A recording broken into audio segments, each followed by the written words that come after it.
നമസ്കാരം, മഹാത്മാ ന്യൂസിലേക്ക് സ്വാഗതം. മുസ്ലിം ലീഗിനും ജോസഫ് കേരളയ്ക്കും മടുത്തു. വരുന്ന തെരഞ്ഞെടുപ്പുകളിൽ UDF വിജയം സംശയമെന്ന് വിലയിരുത്തൽ. ജയിപ്പിച്ച ജനത്തെ തോൽപ്പിക്കുന്ന കോൺഗ്രസ് നേതാക്കളെന്ന് ആക്ഷേപം. ലോക്സഭാ തെരഞ്ഞെടുപ്പിൽ UDFനും കോൺഗ്രസ് പാർട്ടിക്കും ഉണ്ടായ വലിയ വിജയത്തിൽ ആഹ്ലാദിച്ചിരുന്ന മുസ്ലിം ലീഗ് പാർട്ടിയും കേരള കോൺഗ്രസ് ജോസഫ് ഗ്രൂപ്പും കടുത്ത നിരാശയിലാണ്. തെരഞ്ഞെടുപ്പിൽ വമ്പൻ ഭൂരിപക്ഷം നൽകി UDFനെ വിജയിപ്പിച്ചു വിട്ട കേരളത്തിലെ വോട്ടർമാരെ പോലും നിരാശപ്പെടുത്തുന്ന പ്രവർത്തനങ്ങളാണ് UDF മുന്നണിക്ക് നേതൃത്വം കൊടുക്കുന്ന കോൺഗ്രസ് പാർട്ടിയുടെ നേതാക്കളിൽ നിന്നും ഉണ്ടാകുന്നത് എന്ന വിലയിരുത്തലാണ് രണ്ട് പാർട്ടികളിലെയും നേതൃത്വത്തിന് നിരാശ ഉണ്ടാക്കിയിരിക്കുന്നത്. കേരളത്തെ സംബന്ധിച്ചിടത്തോളം ഇനിയുള്ള 2 വർഷക്കാലം തെരഞ്ഞെടുപ്പ് വർഷങ്ങളാണ്. വയനാട്, പാലക്കാട് മണ്ഡലങ്ങളിൽ ഉപതെരഞ്ഞെടുപ്പുകൾ നടക്കേണ്ടതുണ്ട്. അതുപോലെ തന്നെ 1 വർഷത്തിനകം തദ്ദേശ സ്വയംഭരണ സ്ഥാപനങ്ങളിലേക്കും അത് കഴിഞ്ഞാൽ സംസ്ഥാന നിയമസഭയിലേക്കും തെരഞ്ഞെടുപ്പുകൾ നടക്കും. UDF എന്ന മുന്നണിയെ നയിക്കുന്ന കോൺഗ്രസ് പാർട്ടി ഇന്നത്തെ ശൈലിയുമായി മുന്നോട്ട് പോകുന്നുവെങ്കിൽ ഈ പറയുന്ന തെരഞ്ഞെടുപ്പുകളിൽ വിജയിപ്പിച്ച പൊതുജനങ്ങളിൽ നിന്ന് തന്നെ തിരിച്ചടി ഏറ്റുവാങ്ങുന്ന സാഹചര്യം ഉണ്ടാകും എന്നാണ് മുസ്ലിം ലീഗിന്റെയും ജോസഫ് ഗ്രൂപ്പ് കേരള കോൺഗ്രസിന്റെയും നേതാക്കൾ അഭിപ്രായപ്പെടുന്നത്. ലോക്സഭാ തെരഞ്ഞെടുപ്പിന് മുമ്പ് തന്നെ UDF നീക്കങ്ങളിൽ മുസ്ലിം ലീഗ് പാർട്ടിയുടെ നേതാക്കൾക്ക് കാര്യമായ പ്രതിഷേധങ്ങൾ ഉണ്ടായിരുന്നു. ലീഗിന്റെ പ്രതിഷേധങ്ങളെ തണുപ്പിക്കാൻ വേണ്ടിയാണ് ഒരു രാജ്യസഭാ സീറ്റ് വിട്ടു നൽകി കോൺഗ്രസ് പാർട്ടി അനുരഞ്ജന ശ്രമം നടത്തിയത്. ഇതോടുകൂടി ലീഗ് നേതൃത്വം UDFൽ ഉറച്ചു നിന്ന് തന്നെ തെരഞ്ഞെടുപ്പിനെ നേരിട്ടു എന്നത് വാസ്തവം തന്നെയാണ്. എന്നാൽ വലിയ തെരഞ്ഞെടുപ്പ് വിജയത്തിന്റെ ആവേശത്തോടുകൂടി വരാനിരിക്കുന്ന തെരഞ്ഞെടുപ്പിൽ UDF ഒറ്റക്കെട്ടായി മുന്നോട്ട് നീങ്ങണം എന്നതിന് പകരം മുന്നണിയെ നയിക്കുന്ന കോൺഗ്രസ് പാർട്ടിയിൽ നേതാക്കൾക്കിടയിൽ നടക്കുന്ന തുടർ കലഹങ്ങൾ ലീഗിനെയും കേരള കോൺഗ്രസിനെയും വല്ലാത്ത ആശങ്കയിലാക്കിയിരിക്കുകയാണ്.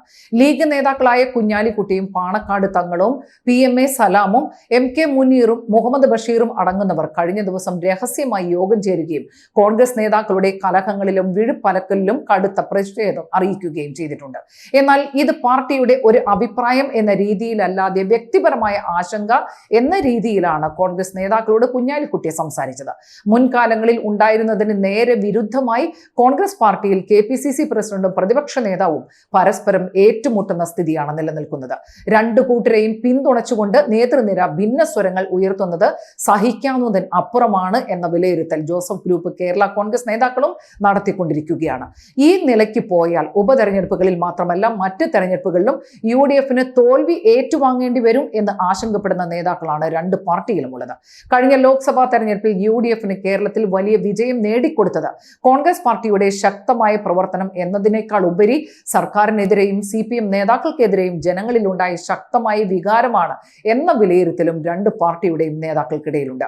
മറുവശത്ത് ഇത്രയും വലിയ തോൽവിയും സർക്കാർ വിരുദ്ധ പരാമർശങ്ങളും തുടർന്നുകൊണ്ടിരിക്കുമ്പോൾ പോലും ഇടതുമുന്നണിയിൽ ഘടകകക്ഷികളും മുന്നണിയെ നയിക്കുന്ന CPMഉം ഒറ്റക്കെട്ടായി നീങ്ങുന്നു എന്നത് കോൺഗ്രസ് നേതാക്കൾ തിരിച്ചറിയണം എന്ന അഭിപ്രായവും ലീഗിലും കേരള കോൺഗ്രസ് ജോസഫ് ഗ്രൂപ്പിനുമുണ്ട്. ഭാവി തെരഞ്ഞെടുപ്പുകളിൽ പ്രതീക്ഷ നഷ്ടപ്പെടുന്ന സാഹചര്യത്തിൽ UDFൽ തുടരുന്നതുകൊണ്ട് എന്ത് ഫലം എന്ന് ചിന്തിക്കുന്ന അവസ്ഥ നേതാക്കൾക്കും ലീഗിനകത്തും കേരള കോൺഗ്രസിലുമുണ്ട്.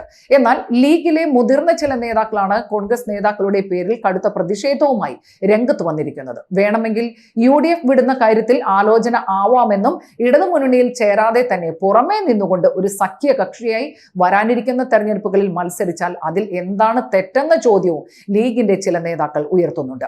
ദേശീയ തലത്തിൽ കോൺഗ്രസ് മുന്നണിയായാലും കമ്മ്യൂണിസ്റ്റ് മുന്നണിയായാലും ഇന്ത്യ മുന്നണി എന്ന പേരിൽ ഒരുമിച്ച് നീങ്ങുമ്പോൾ കേരളത്തിൽ ഏത് മുന്നണിയോട് സഹകരിച്ചാലും അതിൽ തെറ്റൊന്നും ആർക്കും പറയാൻ കഴിയില്ല എന്ന വിശദീകരണവും ലീഗിന്റെ നേതാക്കൾ നടത്തുന്നുണ്ട്. എന്നാൽ UDFൽ നിന്നും മാറി നിൽക്കുന്ന കാര്യത്തിൽ പാർട്ടി പ്രസിഡന്റായ പാണക്കാട് തങ്ങൾ ഒരു തരത്തിലും അനുകൂല നിലപാട് സ്വീകരിച്ചിട്ടുമില്ല. കേരള കോൺഗ്രസ് ജോസഫ് ഗ്രൂപ്പിലെ നേതൃനിരയിൽ നിൽക്കുന്ന പലരും കോൺഗ്രസ് നേതാക്കളുടെയും UDFന്റെയും ഇന്നത്തെ പോക്കിനെതിരെ വിമർശനം ഉന്നയിക്കുന്നുണ്ട്. മറ്റൊരു കേരള കോൺഗ്രസ് ആയ മാണി ഗ്രൂപ്പ് കേരള കോൺഗ്രസ് ഇടതുമുന്നണിയിൽ നിൽക്കുന്നതുകൊണ്ടും പാർട്ടി ചെയർമാനായ ജോസ് കെ മാണിയോട് താല്പര്യമില്ലാത്തതുകൊണ്ടും ജോസഫ് ഗ്രൂപ്പിൽ നിന്നും മറ്റെങ്ങോട്ടെങ്കിലും പോകുന്ന കാര്യത്തിൽ ആലോചിച്ചു കൊണ്ടിരിക്കുകയാണ്. ഏതായാലും ഒരു കാര്യം ഉറപ്പാണ്, കേരളത്തിലെ കോൺഗ്രസ് പാർട്ടിയുടെ നേതാക്കൾക്കിടയിൽ അടുത്ത കാലത്തൊന്നും ഉണ്ടാകാത്ത അനൈക്യം ശക്തമായി കൊണ്ടിരിക്കുകയാണ്.